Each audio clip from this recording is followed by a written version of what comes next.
अस्सलाम वालेकुम, कैसे हैं आप लोग। ये आज का पहला लेक्चर है इंग्लिश सब्जेक्ट का। ये lecture English medium Urdu medium दोनों के लिए है। पेपर फर्स्ट वाले अगर हैं तो भी चलेगा, पेपर सेकंड वाले हैं तो भी चलेगा। कॉमन लेक्चर है ये। तो पहला लेक्चर है, जैसा हम लोग देखने वाले हैं वोकैबुलरी, और ये डेमो लेक्चर है तो आप देख सकते हैं। तो आज हम लोग पढ़ने वाले रूट वर्ड्स।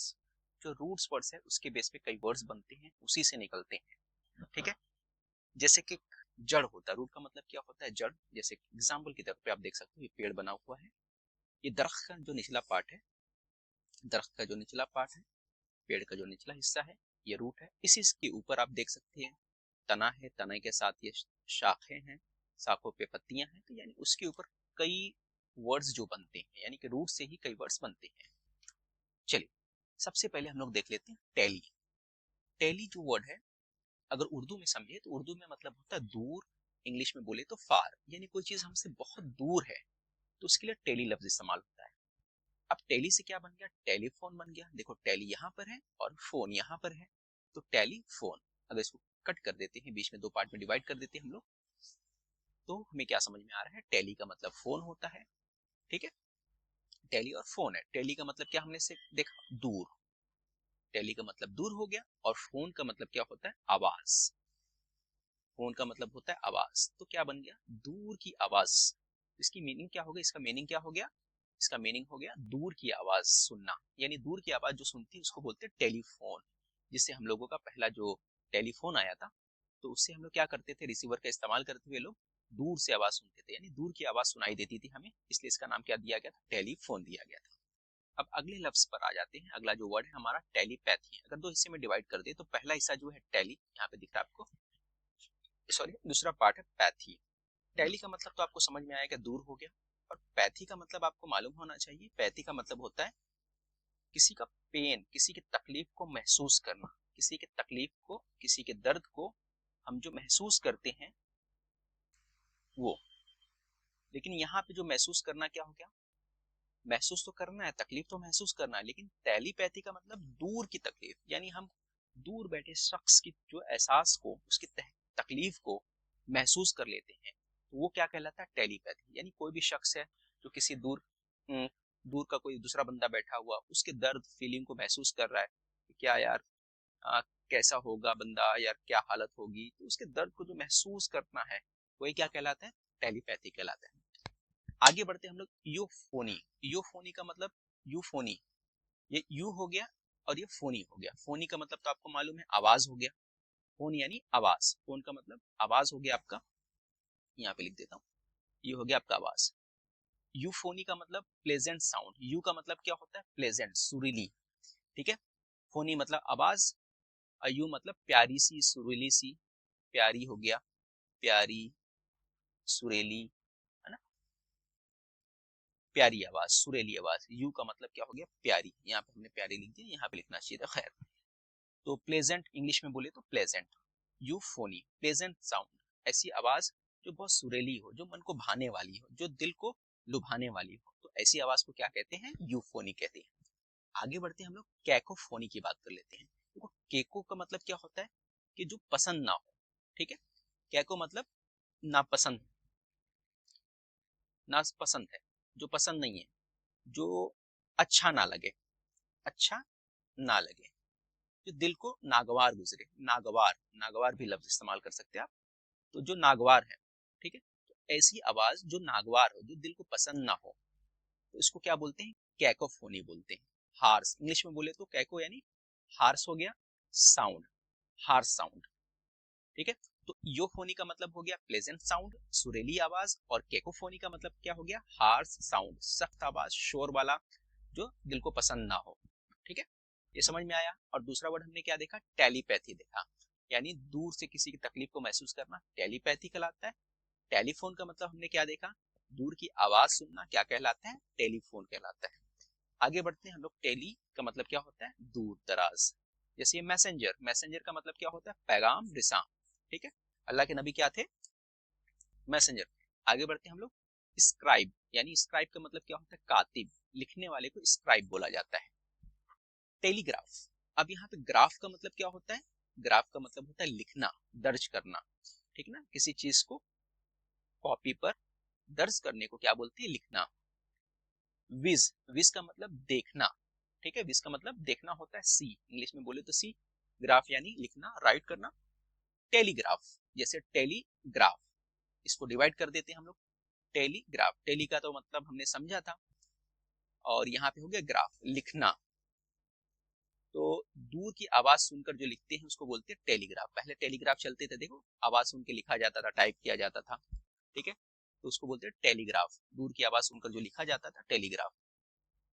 टेलीविजन, अब देखो टेलीविजन, टेली यानी सीइंग इमेजेस फ्रॉम अ फार, यानी दूर के मनाजिर देखना, दूर की जो चीज है देखना। टेलीविजन क्या करता है, दूर से हम लोग उस चीज को देखते हैं, ठीक है, क्योंकि वहां पे सेटेलाइट की मदद से दूर की चीजें आती है, एक टीवी पे नजर आती है, टीवी पे नजर आती है जो करीब की नहीं रहती बल्कि बहुत दूर की चीजें होती हैं, लेकिन हमें क्या रहता है, हमारे सामने रहता है, लेकिन एक्चुअली होती कहाँ है, वो बहुत फार होती है, बहुत दूर होती है। तो ये हो गया आपका टेलीविजन, दूर की जो मनाजिर जो है हमको नजर आते हैं, दूर की चीजें हमें दिखती हैं। इनविजिबल का मतलब क्या होता है, जो चीजें गायब हो, जो दिखाई ना दे। विजिबल का मतलब होता है दिखना, है ना, इन मतलब नेगेटिव में आ जाता है, नो में आ जाता है, ठीक है। इनविजिबल, जो चीजें दिखाई ना दे, नाकाबिले दीद, गायब, जो हमारे सामने प्रेजेंट ना हो, ठीक है, जो प्रेजेंट ना हो, जो विजिबल ना हो, नॉट विजिबल भी बोल सकते हैं, इसकी अपोजिट जो सेम मीनिंग, नॉट विजिबल हो गया, नॉट विजिबल हो गया, या फिर हम क्या बोल सकते हैं, जो यहाँ पे लिखा है इनविजिबल बोल सकते हैं। आगे जो लफ्ज है, scribe uses telescope to see the star, जो स्क्राइब है, जो कातिब है ना, ये क्या है, टेलीस्कोप का इस्तेमाल करते हैं। टेलीस्कोप वो चीज होता है जिसके तारों को देखा जाता है, ये हो गया आपका टेलीस्कोप, ये दिख रहा है ना आपको, telescope stars then makes a telegraph to record the invisible patterns, और टेलीग्राफ का इस्तेमाल करते हैं किसी भी चीज को, किसी भी पैटर्न को रिकॉर्ड करके लिखने के लिए, ठीक है। आगे बढ़ते हैं, कॉन्फिडेंट पैथी। देखो यहाँ पे क्या है, ये कॉन्फिडेंट, ये कॉन्फिडेंट है क्या है, इसको हम समझेंगे पहले।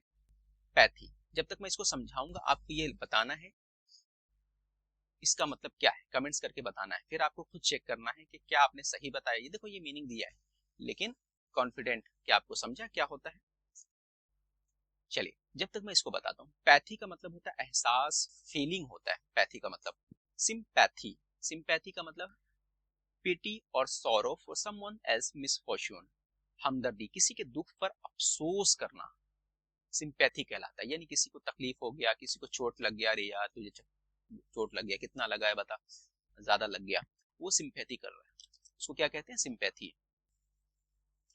अगला जो लफ्ज है वो है हमारा इम्पैथी। इम्पैथी को कैसे समझेंगे जरा समझिए। इम्पैथी क्या होता है और सिंपैथी में फर्क है। सिंपैथी क्या था, हम दर्द जता देना बस, लेकिन इम्पैथी क्या होता है, इम्पैथी के अंदर हम दूसरे को फीलिंग को बहुत ज्यादा अच्छे से समझते हैं, उनके दर्द को, तकलीफ को बहुत बेहतर तरीके से समझते हैं, स्ट्रॉन्ग तरीके से समझते हैं, उनकी फीलिंग को एक्सपीरियंस कर पाते हैं। और ये कभी होता है, वो तब होता है जब हमारे साथ भी वो हादसा हो चुका है, जैसा सामने वाले के साथ हुआ था। जब सामने वाले के साथ हादसा हुआ है और हमारे साथ भी वही चीज हुआ है, तो ऐसे वक्त में हम फील कर सकते हैं, महसूस कर सकते हैं कि उसके अंदर जो दर्द है, वो तकलीफ है, किस तकलीफों से वो गुजर रहा है, वो तकलीफ हमें भी है, उस तकलीफ का एहसास हमें भी है। तो क्या समझे, मेरे तकलीफ का एहसास कभी तेरे साथ भी किसी ने बेवफाई की होगी। तो खैर हमने यूं ही कह दिया, खैर आगे देखते हैं। अब पैथी जो है, अब पैथी, पैथी मतलब क्या होता है, हमदर्दी जताना और बेहसी। और अब पैथी कर दिए तो बेहिसी, यानी जरा भी फीलिंग ना हो, है ना, बेदिल हो, किसी से शख्स को बोलते हैं बेदिल, पत्थर दिल बोल देते हैं ना हम लोग, तेरे अंदर दिल नहीं है, पत्थर दिल है, बेवफा सनम, पत्थर दिल सनम, है ना। खैर, लेक ऑफ द इंटरेस्ट और फीलिंग, ऐसी बेहिसी, ऐसा बेहिस इंसान है तू, तेरे अंदर जरा भी दिल नहीं है, तो ये हो गया अपैथी, यानी जिसमें फीलिंग नहीं होती। ठीक है, एक मिसाल के जरिए हम लोग समझते हैं। He offer sympathy to the stronger stranger, sorry, he offered sympathy to the stranger, stranger का मतलब क्या होता है, अनजान, अनजान शख्स जो होता है उसको बोलते हैं स्ट्रेंजर, ठीक है। तो ही ऑफर्ड ही सिंपैथी, तो सामने वाला जो स्ट्रेंजर है उसको ऑफर किया, मतलब यहाँ पे क्या हो गया, उससे उसने हमदर्दी जताया, उससे उसने हमदर्दी, देखो यहाँ पे लफ्ज है ना सिंपैथी के लिए, हमदर्दी जताना। बट, लेकिन, empathy to his brother, empathy to his brother, लेकिन उसका भाई से क्या उसने जताया, इम्पैथी जताया, यानी उसका भाई खास है तो उसको दर्द को ज्यादा बेहतर तरीके से महसूस कर सकता है। क्यों महसूस कर सकता है, क्योंकि उसका सगा भाई है, उसका ब्लड रिलेशन है, सुबह शाम बचपन से लेके जवान तक सब कुछ एक दूसरे से जुड़ा हुआ है, तो उसको ज्यादा करीब से महसूस कर सकता है उसके दर्द को। The cold soldier showed only apathy, cold soldier showed only apathy. अब कोल्ड सोल्जर मतलब जो जंग के मैदान में सोल्जर होता है, उसको सामने वाले से कुछ लेना देना नहीं, वो सिर्फ गोलियां चलाना जानता है, क्योंकि अगर वो गोली नहीं चलाएगा तो फिर जंगे कैसे जीती जाएंगी, ठीक है, देश की हिफाजत कैसे करेगा, मुल्क की हिफाजत कैसे करेगा। तो अपैथी यानी कि वो पूरी तरह क्या होता है, बेहिस होता है सामने वाले पर हमला करने या सामने वाले को मारने पर। देखो ये कॉन्फिडेंट नहीं है, इस बात को समझना, ये कॉन्फिडेंट है, कॉन्फिडेंट। तो कॉन्फिडेंट का मतलब क्या होता है, हमदर्द, हमदर्द यानी राजदा, राजदा भी बोल सकते हैं हम लोग इसके लिए, नून गुन्ना नहीं है पे राजदा है ना, नून नहीं है नून गुन्ना है, राजदा। जो ऐसे शख्स कॉन्फिडेंट है, यानी एक ऐसा शख्स जिस पे हम लोग यकीन करते हैं, जिससे हम अपनी बातें शेयर करते हैं। दोस्त भी बोल सकते हैं हम लोग इसको, क्या बोल सकते हैं, हमारा दोस्त, फ्रेंड भी बोल सकते हैं, ठीक है। तो एक ऐसा ऐसा शख्स होता है जिसके जरिए हम लोग अपनी बातें बताते हैं, जिसके साथ हम लोग कुछ अपनी तकलीफों को शेयर करते हैं, वो हमारा क्या होता है, हमदर्द होता है, कॉन्फिडेंट होता है। और दूसरा जो लफ्ज है जो राज होता है, उसको बोलते हैं कॉन्फिडेंट। जो कॉन्फिडेंट होता है, कॉन्फिडेंट क्या होता है, कॉन्फिडेंट, यहाँ पे ई लगेगा, याद रखना, यहाँ पे ए लगा, यहाँ पे ई लगेगा। तो कॉन्फिडेंट यानी खुद पे भरोसा, कॉन्फिडेंस वाला कॉन्फिडेंट है ना, खुद पे यकीन भरोसा, इसको बोलते हैं कॉन्फिडेंट बोलते हैं। समझ में आ गया, दोनों कंफ्यूजिंग वाला है, ऑलमोस्ट सेम है लेकिन मीनिंग अलग है। आगे बढ़ते हैं हम लोग, ये लफ्ज है आपके सामने एंटी। एंटी का मतलब होता है अगेंस्ट या मखालिफ या खिलाफ, ठीक है, अगेंस्ट यानी खिलाफ। तो एंटी है एंटीपैथी। एंटीपैथी मतलब स्ट्रॉन्ग डिसलाइक, अवर्जन, नफरत, मुखालिफत, ठीक है। पैथी यानी हमदर्दी, अपनापन, और एंटी यानी उसका उल्टा हो गया, यानी किसी से शिद्दत से नफरत करना, है ना, मुखालिफत करना उसकी, उसको क्या कहते हैं, एंटीपैथी करते हैं। स्ट्रॉन्ग डिसलाइक इंग्लिश में बोले तो। एंटीडोट, एंटीडोट तो आपने सुना होगा, दवाइयों में अक्सर इस्तेमाल होता है, एंटीडोट दे दो इसको। A remedy given against poison, यानी जहर का तरियाक जिसको बोलते हैं उर्दू में, तरियाक, जहर का असर खत्म करने वाली दवा। एंटी सोशल, समाजी ताल्लुक से गुरेजा, यानी against the society, avoiding the people, ऐसा समाज अनासिर के खिलाफ। बोलते हैं ना, ऐसा कोई भी शख्स जो होता है, मुजरिम जो होता है, जिसने जुर्म किया हो, है ना, कोई रेपिस्ट हो, कोई ऐसा शख्स हो जो समाज में बहुत ज्यादा बुराइयां करता हो, तो उसको हम लोग बोलते हैं एंटी सोशल एलिमेंट। इसको क्या बोलते हैं हम लोग, एंटी सोशल एलिमेंट बोलते हैं, यानी ऐसा अनासिर जो समाज से बिल्कुल खिलाफ है, समाज के लिए बिल्कुल भी फायदामंद नहीं है, समाज के लिए नुकसानदेह है। देखो यहाँ पे वर्ड है राइवल, राइवल का मतलब होता है मखालिफ, मखालिफ यानी कि यहाँ पे क्या हो गया, दुश्मन, इनेमी को भी बोलते हैं राइवल, इनेमी, ठीक है।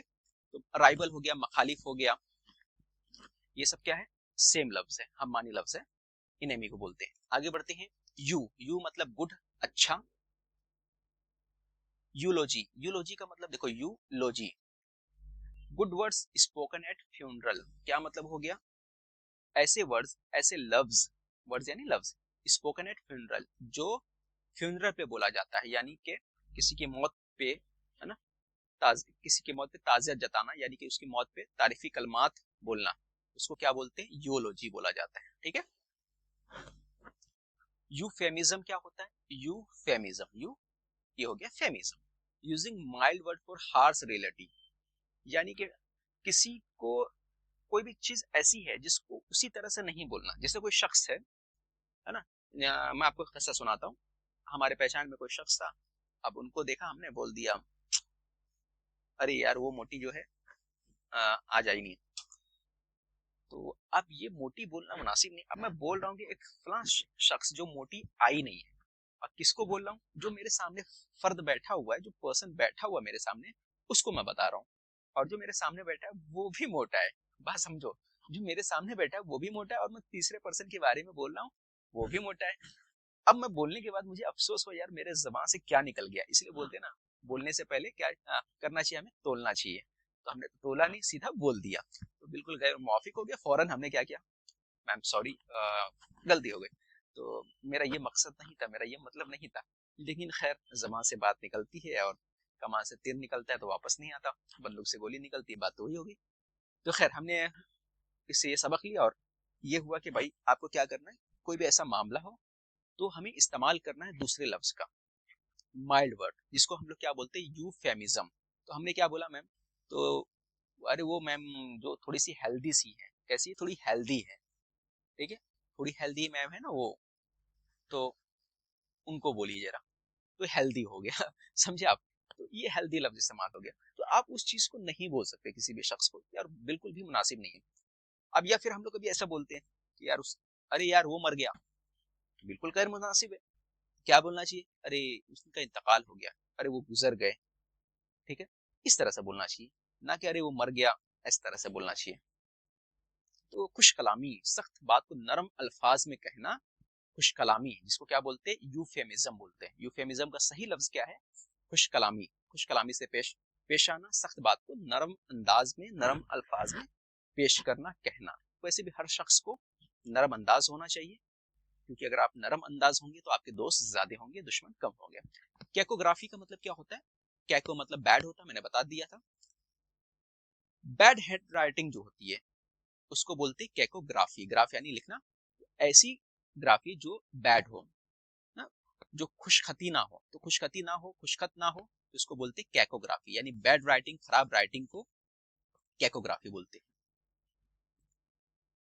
शायर, शायर मतलब पोएट होता है, ठीक है। आगे बढ़ते हैं। बेनफैक्टर विस विलन। बेनफैक्टर यानी कि मोहसिन हो गया, और विलन यानी आपको मालूम ही होगा, जो बदख्वाह होता है विलन होता है, जो दुश्मन होता है, जो बुरा शख्स होता है उसको विलन बोलते हैं। बुरे शख्स को क्या बोलते हैं, बुरे पर्सन को, बुरे शख्स को विलन बोला जाता है। मूवी में विलन होता है ना। देखो बैन यानी कि गुड, और मैल यानी बैड, ठीक है। बैन गुड, मैल यानी बैड। बैन ओलेंट काइंड, बैन यानी good, benevolent wishing good for others, ऐसा शख्स जो दूसरों पर रहम करने वाला है, दूसरों के लिए अच्छा सोचने वाला है, मेहरबान, नेकख्वाह। तो बैन ओलेंट मतलब क्या हो गया, मेहरबान शख्स, ठीक है, नेकख्वाह हो गया। और बेनफैक्टर का एक और मतलब होता है फयाज, फयाज भी होता है, ठीक है। सखी जिसको बोलते हैं, ठीक है, सखी भी होता है, हातिम ताई जैसे का। और मेलवोलेंट मतलब जो बुरा हो, बदनीयत, कीना परवर, जो दूसरों के बारे में बुरा समझता हो, ठीक है, उसको बोलते हैं मेलवोलेंट। तो बेनवोलेंट का अपोजिट वर्ड जो है, अल्फाज जिद किया इस्तेमाल है, एक दूसरे के अल्फाज जिद है, यानी एक दूसरे के मखालिफ है, तो उसको बोलेंगे बेनवोलेंट और मेलवोलेंट बोलेंगे। अब अगला लफ्ज है हमारा बिनाइन और मेलिग्नेंट बोलते हैं इसको, मेलिग्नेंट और बिनाइन।